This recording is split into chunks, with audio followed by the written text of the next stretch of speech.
19세기 산업혁명과 자유무역, 군사력으로 무장한 대영 제국은 청나라의 문을 두드린다. 반면 청나라는 밀란으로 인해 제국의 쇠퇴가 시작되면서 국제적 변화의 흐름을 읽어내지 못한다. 신식 무기를 앞세운 대영 제국은 중화 사상에 빠져있던 청나라에 대해 침략을 시작하는데, 역사상 가장 부도덕한 전쟁으로 기록된 아편 전쟁에서는 어떤 일이 있었나? 전쟁 없는 세상을 꿈꾸기에 전쟁을 연구합니다. 안녕하세요. 뉴스멘터리 전쟁과 사람 허준입니다. 안녕하세요. 윤지연입니다. 이번 시간 함께해 주실 두 분 모시겠습니다. 기세찬 교수님, 윤영희 교수님 나와주셨습니다. 안녕하세요. 안녕하십니까. 네, 저희가 오늘 알아볼 이야기는 바로 아편 전쟁인데, 윤 교수님, 저희가 200년 전에 일어났던 가장 부도덕한 이 전쟁, 아편 전쟁에 대해서 알아야 하는 이유가 있다면 뭐가 있을까요? 네, 아편 전쟁은 일단 두 세계 간의 충돌이라고 할 수 있습니다. 산업혁명, 자유무역, 그리고 군사력으로 무장된 영제국, 그리고 전 산업사회, 보호무역, 그리고 군사적 열세의 상황에 있었던 청제국 사이의 충돌이었죠. 여기서 영국이 처음 이기면서요, 어떻게 보면 서양이 동양을 앞서 나가게 되는 흔히 말하는 서세 동점이 시작이 되었습니다. 그래서 현대사의 질서를 이해하기 위해서 아편 전쟁이 중요한 시작점이라고 할 수가 있죠. 신중국은 아편 전쟁의 결과물에 대한 통렬한 반성에서 시작이 된다고 말을 할 수가 있습니다. 그래서 중국은 오랜 시간 절치부심해서 지금 미국의 다음 자리에 차지하게 되었죠.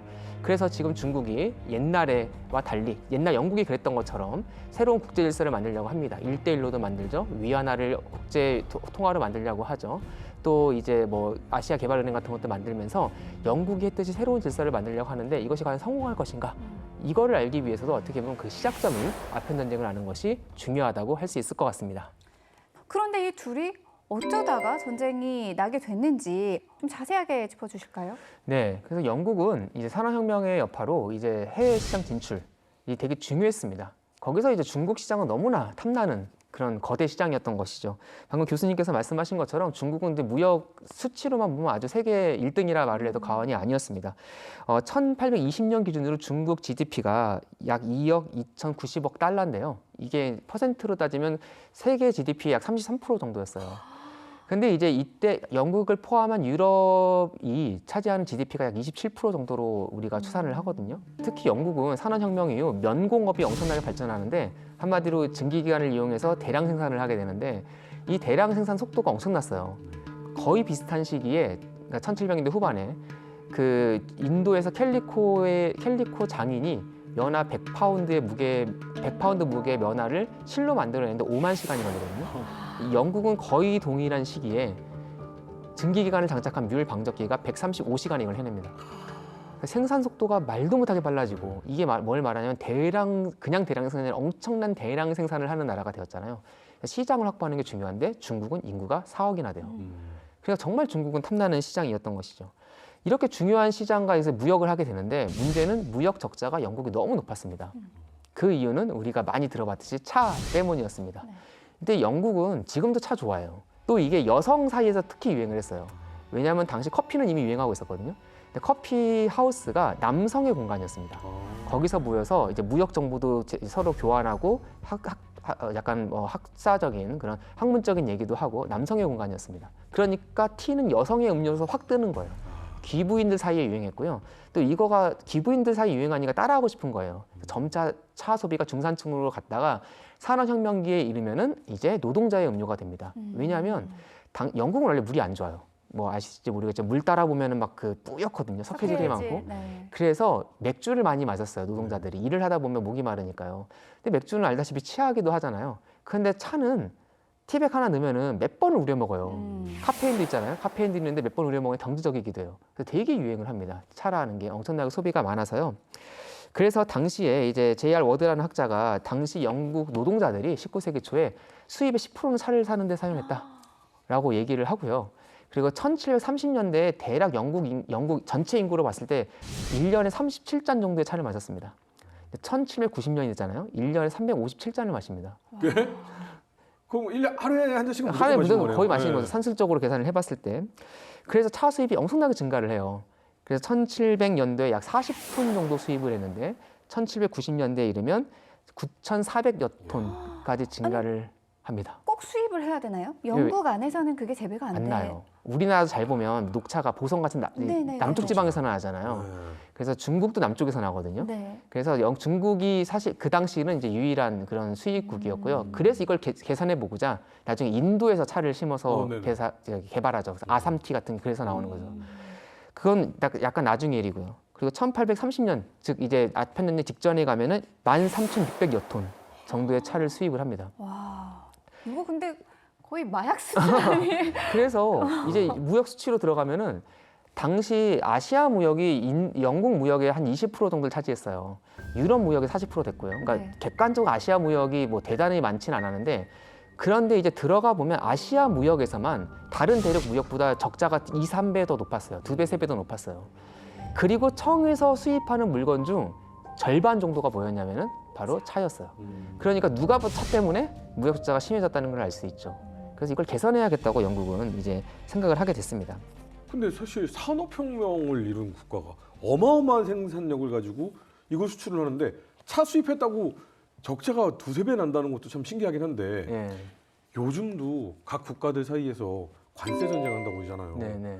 영국 입장에서도 이 무역 갈등이 굉장히 심화가 되고 있다는 네. 생각이 좀 드네요. 맞습니다. 그래서 이제 가장 근본적인 이유는 아까 교수님 말씀하셨듯이 중국이 별로 영국 물건을 필요로 하지 않았어요. 그러니까 팔 수 있는 게 면직물 아니면 시계 같은 정밀공업 제품 뭐 이런 건데 중국에 다 있어요. 그러니까 뭐 별로 건융제가 아주 거만하게 얘기하잖아요. 우리는 뭐 물자가 다 풍부해서 너희 제품 필요 없다. 뭐 이런 식으로 나오니까 이게 개선이 안 되는 겁니다. 그래서 이 무역 적자 어떻게 개선할까? 영국도 뭐 나름 신사의 나라잖아요. 그래서 처음에는 이제 사절단을 보냅니다. 그게 그 유명한 맥카트니 사절단이죠. 1792년에 건융제 생일을 맞이하여 맥카트니 사절단이 96명이나 갑니다. 지구를 거의 반바퀴 이상 돌아요. 가는데 1년 걸립니다. 가다 몇 명 죽고요. 정말 고생해요. 그래서 정말 천신만고부터 베이징에 왔는데 또 없어요, 황제가. 어디 갔냐면 여름이어서 열하에 갔습니다. 휴가 가고. 그 박지원의 열하일기잖아요. 거기를 또 정말 꾸역꾸역 갑니다. 드디어 만나나 했더니 만나게 해주기 전에 전제 조건이 있는데 뭐냐면 3개국 고두례를 하라는 거예요. 그 아시죠? 인조가 했던 거. 네. 삼- 머리 머리 땅에 닿고 한 번 찍을 네. 때 이제 3번 절하는 거잖아요. 네. 그 3번 하는 거잖아요. 3개국 고두례를 하라는 겁니다. 뭔지 모르겠지만 어쨌든 기분 나쁜 일이에요. 그렇죠. 그렇죠? 그래서 이제 당연히 거절합니다. 어떻게 우리 영국 신사들이 그렇게 하냐. 그래서 이것 때문에 한 3, 4일을 끌어요. 네. 그런데 서로 이제 안 만날 수는 없잖아요. 그래서 이제 합의를 한 게 영국 국왕한테 하는 정도로 하겠다. 한쪽 무릎을 꿇고 정중하게 절을 하겠다. 그렇게 얘기해서 그랬더니 건융제가 그냥 넓은 아량을 베풀어 이걸 받아줍니다. 그래서 만났더니 이제 건융제가 한마디로 이제 오랑캐가 조공무역 하러 왔다고 생각을 하는 거예요. 그래서 아주 무시하고 그리고 이제 거기다가 이제 방금 말한 것처럼 우리는 물자가 필요해서 풍부해서 필요 없고 기왕 왔으니 너한테 좀 은혜를 베풀어 이제 물건 좀 나눠주겠다 가져가라 이 정도로 이제 얘기가 된 겁니다. 그래서 말로 해결이 안 되면 이제 남은 게 뭘까요? 힘으로 가기 전에 일단 치사몽업을 쓰죠. 그래서 생각했던 게 바로 아편 무역이었습니다. 그래서 이제 당시 또 이게 가능했던 게 1764년에 인도의 부사르 전투에서 영국이 승리를 거둡니다. 그래서 무굴 제국을 장악을 해요. 무굴 제국이 아편 무역 루트가 있었거든요. 그 루트를 영국이 차지해서 중국에 수출을 하기로 결정을 하게 되는 것이죠. 바로 옆 땅이니까 그냥 네. 생산해서 육지로 보내면 되네요. 네, 그렇죠. 바로 바다로 가게 되죠. 이렇게 돼서 영국은 이제 인도의 아편을 청나라로 수출하겠다라는 네. 야심찬 계획을 세우게 되죠. 어떤 방식으로 이제 진행을 하게 되나요? 인도를 이제 식민지화했던 게 사실 영국 정부가 아니라 이제 영국이 특허장을 준 회사였죠. 동인도 회사라는 인도 네. 무역 루트를 개발하고 시장 개발할 수 있는 권리를 둔 동인도 회사가 사실 인도를 식민지화하죠. 나중에 세포르 항쟁이라는 게 생겨가지고 이제 인도를 영국 직접 통치를 하게 되는데요. 일단 자기들이 독점권을 가져야 되니까 양귀비 재배를 철저하게 통제해요. 동인도 회사 허락 없이 양귀비 재배 못하게 하고요. 양귀비는 아까 우리가 서로 얘기했듯이 관상용으로도 많이 키우고 또 소소하게 이거를 집에서 길러가지고 맞아요. 이렇게 뭐 배 아플 때. 배 아플 때도 먹고 네. 막 이렇게 진통제 쓰고 그랬잖아요. 이제 그런 것도 못하게 합니다. 그리고 이제 생산과 포장까지도 동인도 회사가 이제 장악을 하고 독점을 하고 관리를 합니다. 한마디로 품질 관리를 한 거예요. 품질 관리를 해서 이제 동인도 회사 직인이 찍힌 한마디로 뭐 차에도 뭐 어느 회사 딱 직인이 찍히면 좋은 차잖아요. 그런 네. 것처럼 검증된 아편을 팔려고 노력을 했고요. 그리고 이제 당시 중국은 이미 아편이 금지되어 있었습니다. 1796년에 아편 사용이 금지됐고요. 1799년에 아편 무역이 금지되어 있었습니다. 한마디로 밀무역밖에 못해요. 그래서 어떻게 하냐면 캘커타에서 공매를 해요, 아편을. 그러면 영국의 그러니까 개인 무역업자들이 그걸 삽니다. 그다음부터 동인대사는 다 모른다요. 그 얘네들이 어떻게 하는가? 광저우로 배 타고 몰래 갑니다. 광저우에는 중국 그 관리들도 있잖아요. 그래서 닝빙섬이라는 곳에서 몰래 만나서 그 근처에서 이제 거기까지 나온 중국 마약 밀매업자들은 이걸 팝니다. 그럼 이 사람들이 광저우에 몰래 들어가서 그 내부의 공급망, 판매망한테 넘기는 거죠. 그래서 이제 남부 광저우부터 이제 점점 북으로 아편이 이제 퍼지게 되는 거예요. 그래서 아편 전쟁 발발 직전인 1839년에 청나라에 유입된 아편이 2,500톤 정도에 이르렀고요. 청나라에서 수입된 물품의 한 57%가 그 비중이 아편이 차지하게 됩니다. 그래서 이제 영국은 목적했던 바를 이렇게 이루게 되었죠. 흑자 전환한 거예요. 네. 아 근데 그렇게 따지면은 중국에 꽤 많은 사람들이 피우고 있다라고 그렇죠. 생각할 수 있는 엄청 거죠. 아유, 무역 금액이 57%라면 우리나라 반도체 수출하는 것보다 더 비중이 큰 거예요. 근데 이게 단순히 뭐 초콜릿이다 뭐 이런 게 아니고 마약이잖아요. 그렇죠. 그러면은 중국의 뭔가 정신 상태들도 점점 맛이 가고 있는 거 요즘에 아닌가요? 미국의 펜타닐 그렇죠, 그렇죠, 중독자들의 그렇죠. 어떤 거리가 막 보이고 하잖아요. 네네네. 그럼 지금 상황 중국도 그런 사람들의 거리가 막 생기는 거예요. 네, 그렇죠. 그 사실은 이제 아편은 아까 뭐 교수님 말씀하셨듯이 그 약재로 쓰였어요. 그래서 중국 고대부터 수입을 해서 약재로 잘 썼단 말이죠. 그런데 이게 이제 영국이 의도적으로 이렇게 아편을 적극적으로 수출하다 보니까 17세기부터 이제 아편 흡식이 점점 퍼지게 돼 있었어요. 이제 금지하기 전에. 근데 뒤늦게 금지를 했는데 그 이미 사회에 다 중독돼 있는 거죠. 그래서 당시에 이제 보면 이게 이제 군대까지도 침투하고 민중까지도 다 침투해가지고 굉장히 심각한 사회 현상을 비칩니다. 그래서 저게 이제 당시에 서양인이 그린 중국의 아편 굴 모습이에요. 저런 데 들어가가지고 아편을 해야 되는 거죠. 그리고 아편 중독되니까 매일 하게 돼요. 그 당시 기록에 보면 일반 시민이 하루에 살 수 있는 돈이 뭐 현대 돈으로 치면 뭐 5만 원이다고 쳐요, 한 가족이. 그런데 아편은 하루에 그 하나를 피려면 10만 원이 들어요, 2배가. 그러니까 이 경제 생활이 안 되는 거죠. 민중은 피폐해지고 다 도적들이 되고. 기록에 의하면 이제 당시 이제 1830년대 후반에 아편 중독자 수가 한 200만 명 정도 됐다고 해요. 그게 이제 중앙 관료가 10에서 20%. 그러니까 10명 중에 한두 명은 다 아편 중독자인 거예요. 그다음에 지방 관료는 20에서 30%. 하층 관료는 80에서 90%. 얼마나 심각했고, 그다음에 병사들까지도 전부 다 아편에 중독돼가지고 전투 능력까지 상실된 거죠. 그리고 결과적으로 이 관료와 군대가 아편에 중독된 것은 결국 국가 기능이 마비될 수준까지 이뤘다고 보여집니다. 아니 차 무역으로 아주 기세 등등했던 중국이 이렇게 아편 하나로 크게 무너지고 있는데 이렇게 되면 중국 입장에서도 가만히 있을 수 없을 것 같아요. 어떤 변화가 좀 있어야 될 것 같은데요. 네, 그렇죠. 아까 임교수 말씀하신 이제 금지령을 내리지만 그럼에도 불구하고 계속 아편은 밀수입에서 들어오는 것이죠. 아편 수입 증가를 보면 1820년에 그 인도에서 생산되는 아편 한번 생산하던 모습을 보실까요? 저게 이제 인도에서 아편을 생산해서 창고에다 저장하는 거예요. 어마어마하잖아요. 저 대부분이 중국으로 수입됐다고 보시면 돼요. 창고용 할인 매장 같아요. 네. 그게 1820년에는 상자로 한 4, 5천 상자 정도가 들어왔어요. 그런데 이게 한 10년 뒤에는 2만 상자로 늘어나고 다시 아편전 바로 직전에는 4만 상자에 10배가 늘어났죠. 그러니까 아편 피우는 사람들도 그만큼 많이 늘어났다는 거잖아요. 그래서 청 정부에서도 이제 더 이상 가만히 있을 수가 없죠. 네. 그래서 이 아편 사회적 폐단이 크기 때문에 어떻게 할 것인가 했는데 두 부류의 관료들이 주장을 해요. 하나는 언금액입니다. 언금액 아예 금지시켜야 된다. 네, 금지했어요. 그런데 이제 이금론자는 좀 늦출이거든요. 한자로 늦춘다. 금하는 건 좀 늦추자는 거. 이미 사회적으로 너무 퍼져 있으니까 이걸 너무 탁 금지하면 사회적 무리가 생기니까 이 아편을 그냥 합법화 시키자. 대신 중국 내에서 조금 재배를 해서 일부 공급을 하고 대신 관료들과 병사들, 군대에는 금한다. 철저하게. 네, 그리고 오히려 이게 만약에 재배해서 팔게 되면 우리가 담배 파는 것처럼 조세 수입이 되잖아요. 그렇죠. 이제 그런 식으로 주장을 하게 되죠. 근데 당시 황제는 이제 도광제거든요. 이 도광제가 이제 많이 고민을 하죠. 상당히 고민되지 않겠습니까? 네. 신료들이 반대 안 해서 주장을 하는데 고민하다가 이때 이제 우리가 잘 알고 있는 임칙서가 호광총독이었어요. 임칙서는 아편 엄금론자예요. 자기가 다스리고 있는 지역에서 엄금론을 한번 펼쳐봐요. 그래서 아편을 몰수하고 아편 피우는 사람들을 감금해가지고 강제로 못 피우게 해요. 그러다 보니까 사람들이 막 며칠에 한 명씩 죽어나가긴 하는데 사회 전체적으로 봤을 때는 안정이 효과가 되죠. 있는 거예요. 네. 이게. 그래서 흠차 대신 있지 않습니까? 우리가 알고 흠차 대신 황제가 정권을 주는 거죠. 그래서 네가 광저우로 가서 처리를 하라 이렇게 하는데 광저우라고 저 남쪽, 예를 들면 부산 이렇게 한 군데에서만 무역을 할 수 지정을 해줘요. 그 하나가 있죠. 그러니까 여러 군데에서 동시에 무역을 하면 영국이 조금 나을 텐데 한 곳만 지으니까 문제가 있죠. 이걸 광저우 체제라고 그래요.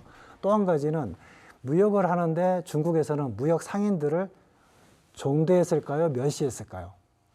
약간 멸시했어요. 멸시하죠. 네. 그러니까 관료가 외국 상인들과 직접적으로 접촉을 못하게 안 하는 거예요, 일부러. 내가 왜 저런 하급의 상인을 하냐. 그래서 뭐냐면 공행제도라는 걸 실시해요. 뭐냐면 13행이라고 유명한데 저기 이제 거리의 모습이 보이는데 광저우의 이제 그 거리 모습이거든요. 저게 상가예요, 상가. 그러니까 네. 지금 말하는 대기업이라고 보시면 돼요. 기업가들이 13군데를 지정해가지고 이 13군데만 외국과 무역을 할 수 있다고 지정을 해놔요. 그러면 근데 문제가 뭐가 되냐면 영국 외국 상인들이 불만이 생기잖아요. 어떤 세금 문제, 뭐 문제 불만이 생기면 뭔가 정부에서 해결을 해줘야 되는데 안 만나주는 거예요. 아, 대기업 통해서 와. 네. 어. 네. 그러니까 이제 상인들 불만이 굉장히 쌓이고 이제 무역도 제대로 안 되는 어떤 그런 체제적인 문제도 있었다는 것이죠. 어쨌거나 이제 광주 한 곳만 잘 정리를 하게 되면 사실은 아편 문제는 해결이 될 수도 있잖아요. 네. 그래서 이제 임칙사가 광주로 갑니다. 가면서 미리 조치를 취해요. 네. 그쪽에 이제 총 뭐 대장이 있을 거 아니에요? 그 사람한테 해가지고 야 아편 거래자, 밀수자, 그다음에 밀수 선박 이것들 다 파괴했고 전부 다 몰수를 해. 이미 이렇게 시켜요. 근데 외국 거는 빼고 자국 내 거만 일단 문제가 될 수 있으니까 그래서 이미 가기 전에 대략 2,000명 정도를 다 체포를 해가지고 수감하고 국내에 있는 아편들을 다 이제 몰수를 하게 되죠. 근데 이렇게 하면요, 뭐 청나라 안에서는 어떻게 보면은 당연한 게 이루어져야 되는 거지만 영국 입장에서는 이제 막 우리 뭐 다 이렇게 이제 흑자 전환했는데. 배가 불러지고 있는데 이러면 안 되는데라고 할 것 같거든요. 조금 더 제가 부연 설명하면 예. 이제 내국인까지는 이제 했잖아요. 네. 이제 외국인에 대해서 해야 될 거 아니에요. 아, 예. 그래서 이제 도착해서 3일 동안은 또 내국에 한 1,600명을 또 잡아들여요. 네. 잡아들이고 드디어 8일째 되는 날부터 외국 상인들한테 이제 드디어 엄포를 놓죠. 어. 8일째 3일 이내에 모든 너희들이 갖고 있는 아편을 다 제출해라. 대신 값을 쳐주겠다고는 해요. 일부 값을 쳐줄 테니까 다 제출해라. 그리고 서약서를 병행해서 내라. 앞으로는 절대 안 된다. 그렇죠. 앞으로는 절대 아편 밀수를 안 하겠고 만약에 아편을 가서 발각됐을 경우에는 처형까지 감수하겠다. 이렇게 제시를 하죠. 근데 영국을 빼고 다른 국가들은 다 제출을 하고 그 서약서까지 제시를 했어요. 네. 그런데 영국은 아편은 제출을 했는데 서약서는 제출을 안 했어요. 빌미를 만들기 위해서 안 한 거죠. 의도적으로. 따라라 따라라라 이러면서 이제 전쟁이 시작되는 건가요? 어떻게 되는 거죠? 그럼 이 상황에서는 이거를 상인들이 영국에 와서 얘기하겠죠.